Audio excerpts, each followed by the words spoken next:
Hey, Coach, so a few weeks ago, you guys were coming in answering a lot of questions after the South Carolina game and responded well against Georgia as far as the defensive side of the ball goes. Had a very strategic game plan. How are you guys approaching this week against Ole Miss with another high-powered offense, but a different style?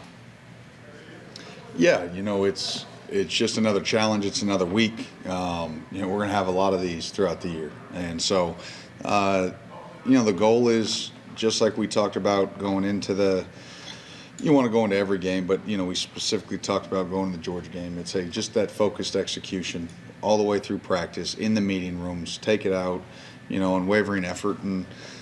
Take it series by series. We did that in Georgia. I thought we did a nice job sort of carrying that over last week against Ohio. We need to continue to do that. It's going to be a tough environment. We were down there 2 years ago. We understand, you get up, it's 11 o'clock Central Time. You got to get geared up and ready to rock and roll. So I think the guys, understand the challenge, when it's, 670 yards a game, 55 points. 420 in the air, 250 on the ground. They got weapons all over the place. They got a big offensive line, a quarterback that's, playing at a really, really elite level. We know we got to be at our best.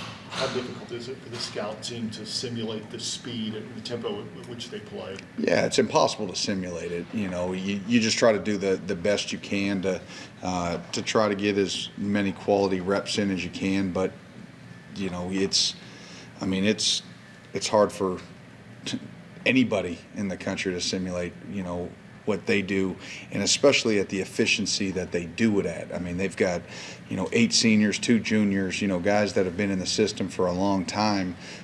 They understand how to operate. They understand what they're trying to get done on each play call, and so then to add the pace on top of it is why they're so effective and efficient, and they're going to give anybody they face all kinds of problems. On Monday, Mark mentioned that this is a game that's really difficult to sub guys in and out. You still want guys fresh, throughout the 4 quarters. Do you have to go in with like a platoon type plan at certain spots? Or? Yeah, obviously the hope, is that not every drive is a long extended drive. You also don't want it to be a quick score either. You want to be able to hopefully get off the field on a couple of drives, as quickly as you can. The one thing I tell the defense all the time is, hey, listen, even if they go on a 10-play drive, it may only be 2 minutes and 30 seconds. So, you can do anything for 2 minutes and 30 seconds full speed. Your tongue might be hanging out, and you may need the next series off, but they got to rock and roll. It is what it is. Unless they sub personnel, you better get up, get your eyes to the side, get our call, try to see the formation, and roll from there. Brad, you mentioned their quarterback, Jackson Dart. You saw him a couple years ago when he was a freshman. Obviously, he's a lot better now. But what do you remember about him, and what does he do even better now? Yeah, I remember him being a talented young player back when we played him in 22. But right now, he's a completely different sort of animal in terms of you can see the confidence in which he's playing. He knows exactly where he wants to go with the ball. Does a great job pre-snap, understanding what he's about to get. Understands, okay, when he wants to take that shot, his ball placement, his deep ball placement is high level. He throws such an easy ball to catch. I know the receivers must love, playing with him and for him. Again, when you have ball placement and touch, that's a receiver's best friend. And then you tag on his ability to run and be mobile. That's an O-line's best friend. So I'm sure he's got a lot of friends on that offense. Mark said Monday that Daverin is probably redshirting at this point. How do you feel about the other young guys inside in terms of depth there, if he is able to use this year to get stronger? Yeah, that's part of the part of this process is growing youth and young guys, and in Javont and Grant, they're coming along, and you know, this is a big moment for them. Obviously, you know, feel really good about Pop and D-Jack and Alex, and so you know, I think we'll be, you know, we're going to be fine.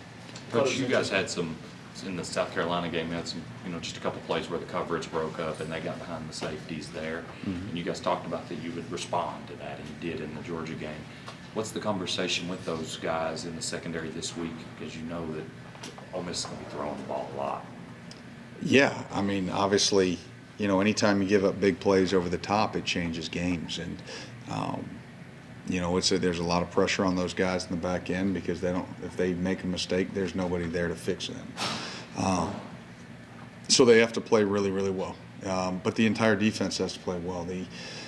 We saw what, you know, when you affect a quarterback, you know, what it does, you know, and we've talked about it, you know, ad nauseum for years. You know, the front and the coverage, they go together, right?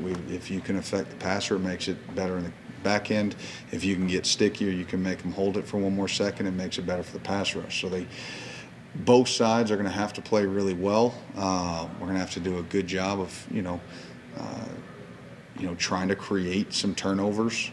You know, we got the big one in 22 right before half that saved a field goal, and you know, kind of carried a little bit momentum into the locker room that sort of spurred things. And so turnovers are going to be huge.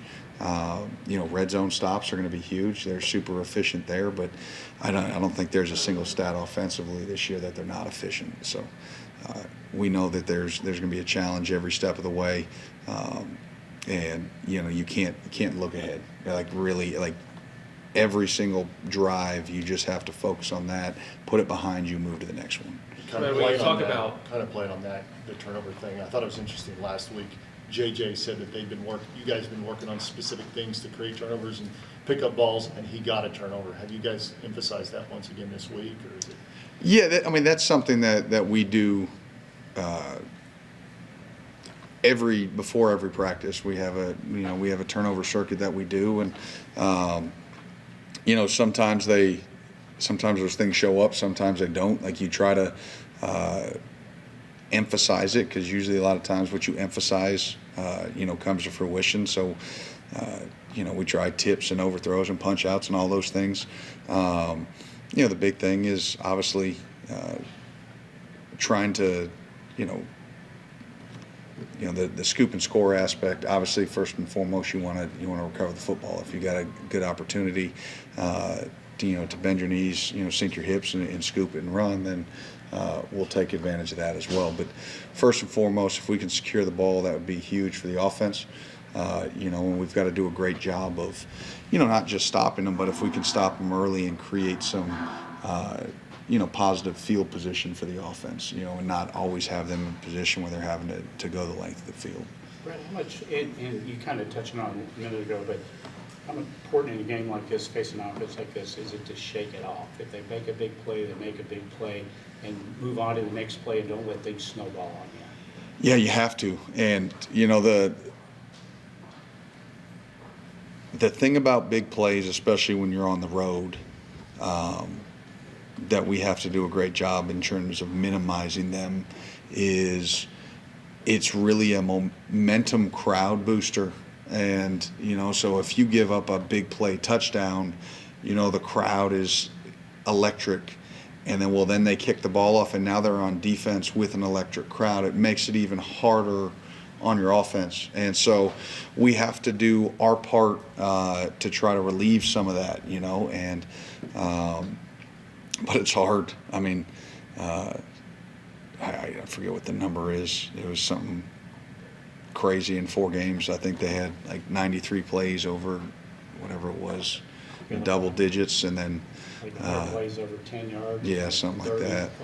Almost Over 40, 20. over 20. Yeah. So, I mean, you know, you pull that in your computer and you're looking at it, you're like, all right, what are the big plays that we have? Oh, well, wow, this is going to take me a while. And they can do it in so many different ways. You know, I think so many people focus on the passing, and the receivers are really, really good. And, you know, Trey Harrison, you know, and Juice, and, you know, Caden Lee in there, and Watkins, and the, you know, tight ends are good players. and obviously with the quarterback. But I think that running back, like have really sort of overlooked how good he is. He is really playing at a high level in terms of getting downhill, making people miss on the second and third level. Really good feet. So you can't diminish how good they are in the run game, and how much they can just pop a big run on you in a hurry. Right. What's impressed you the most about Steven Souls, and especially what makes him so effective on the third down pass rush? He seems to always be making plays on. Yeah, he's a twitchy, relentless, violent rusher.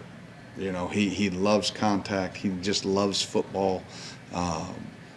He's got sort of a Tasmanian devil type mentality to him, and that makes for a great pass rusher. So much isn't just winning clean. We talk about bloody rushes.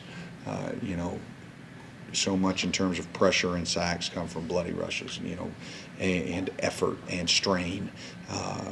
And he's got all that, but he's got that natural instinct of understanding a set, and then, hey, how do I adjust to the set? Hey, do I need to reduce my pad, push my shoulder through? Hey, is this a time where, hey, I can just beat him with my speed to the outside? Hey, did he overset? I can go inside, Some guys just have that, they're born with that innate instinct, and he's got it. Lane praised you guys and the defense and the challenge that they're going to face as well. Yeah, don't listen to that. He compared it, though. He said playing you guys is kind of like, it feels like an NFL type defense where every yard is tough, and especially, I think, getting into the red zone. Well, this feels like we're going against the Super Bowl Rams, so the greatest show on turf. So, I guess it's, obviously. You enjoyed the chess match show with somebody like that?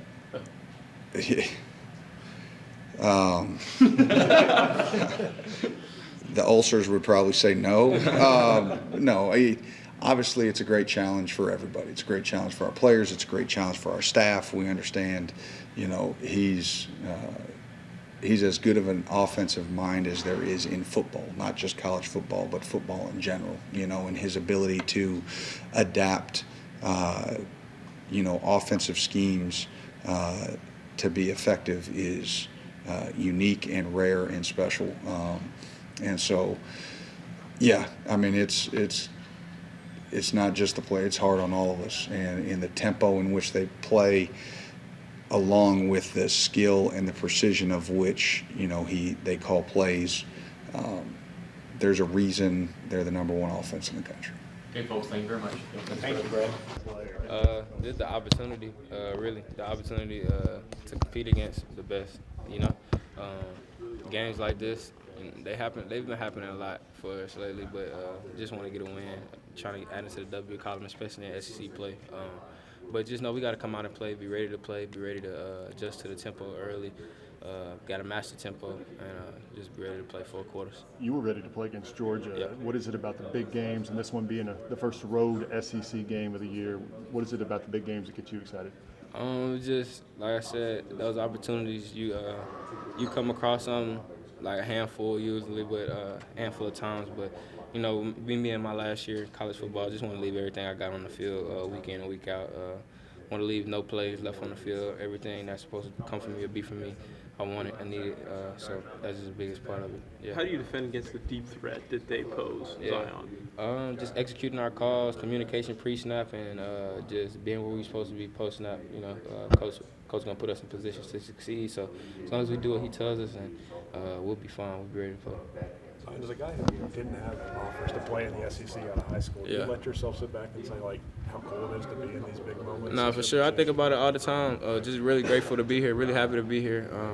But I'm here now, so just got to be able to rise to the occasion and play ball at the highest level. Is it easier, or can you still play with that chip on your shoulder now? No, definitely. The chip is still on my shoulder. It's just like that chip, for me personally, that chip will never go away.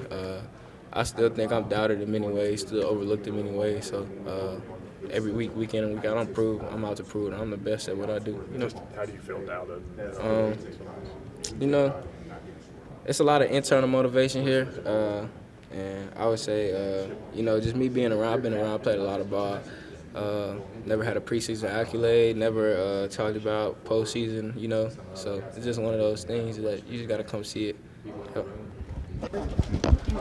Or if we don't, then I'm down in the dumps this way. Next thing you know, they make a 40-yard game, then 20, and then next thing you know, they score. We just got to have the next play mentality and not get down in the dumps. Brad said that you guys have had, you've had a couple plays against like South Carolina a few weeks ago with some busted coverage. And he said, but outside of that, if you can get some pressure on the quarterback, it even helps that secondary out some and helps that out. And he said, you've seen that. So is that, what are you guys doing to get pressure on that quarterback and hoping to kind of help that secondary out this weekend? I give a lot of credit to Coach White, just giving us better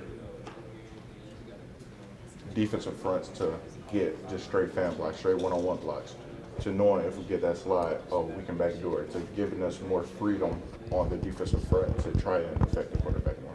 Have you guys been emphasizing conditioning with, you may not have a chance to sub as much as normal in this game? Of course, going into Monday this week, he was, they're a team that'll go for 2-3 minutes straight, nonstop. So we've been, in all of our team run, team blitz periods, we've been tempo every second or third play. You in for 8 or 9 plays just to get ready for that. You've been in big environments on the road. What have you said to maybe some of the new guys, young guys, about going into an SEC road game and what kind of environment they should expect? It's going to get loud. SEC, it's no place like the SEC. It's going to get loud. You're going to feel like you can't hear anything. So you just got to keep a level head and stay within us. We're the away team coming in, so all we have is us and the X amount of fans that are there for you, okay? Some guys kind of like that. You're kind of the gladiator against everybody. Are you kind of wired that way? You like going into hostile environments? I love home games, but it is something different about away games. Just going into the different environment and showing what we can do. Coach White was talking about how you guys can't let a big play or explosive play that they have affect you on the next play. How do you put those away behind you when they make a big play and move on to the next play? That goes with just having a next play mentality, where they just got a 10, 15-yard run. Instead of being down in the dumps like, I could have stopped that play, hurry up, getting ready, and make the next one. Dan, what's impressed you most about Steven Souls, what he's been able to do as a freshman so far? Steven, he's a dog, man. He's real. I get to say he's mature for his age, which I wouldn't have expected from him. But, he just wants to learn. He wants to take everything in. He's like a sponge. He's asking Coach Stu what he's supposed to do. How can he affect this way? How can he get off this block this way? And he's going to be a great player here. Obviously, he's probably... they're a good typical team, so we got to be ready for them. They put a lot of stress on the DBs with some of those explosive plays. Do you guys feel like... Some people like that kind of a challenge, right? Yeah, we're in the SEC, bro, so it's like, we got to be right for the challenge, So Coach Collins told us, just be ready for the challenge, just next play mentality, something bad happened on this play. How much do you feel already going up against the #1 team in the nation has just prepared you for what's to come? A lot, we know we can play any team, so we come into this game like we should win this game. Respect to them, but we come to this team like we know what we got, so be ready for it. Lane Kiffin said this week how he doesn't feel the teams that they've played so far have actually prepared them for SEC play, and how this defense is like facing an NFL defense. How does that feel when he says that about you guys? It feels good, but we don't really care about that. We got to still go out there and play, challenge them. Thank you. Yes, sir. You got a couple games in a row. Just how's it feeling now that you've been able to get out there? It feels good, just sitting out, watching my teammates. Definitely was fun, but I want to contribute a little bit in there too. But I'm very, excited to be back, and I can't wait, to be out there with my teammates and balling with them. What do you think about the offense as a whole at Ole Miss? A lot of explosive play potential there. Well, like I said, definitely very explosive plays. That's what I've seen on film all week. That's when Coach preaching to us. Just be ready for shot plays, stuff like that. But I think we prepared enough, and we still got 2 more days, prepare for them, and we can't wait to take them challenge.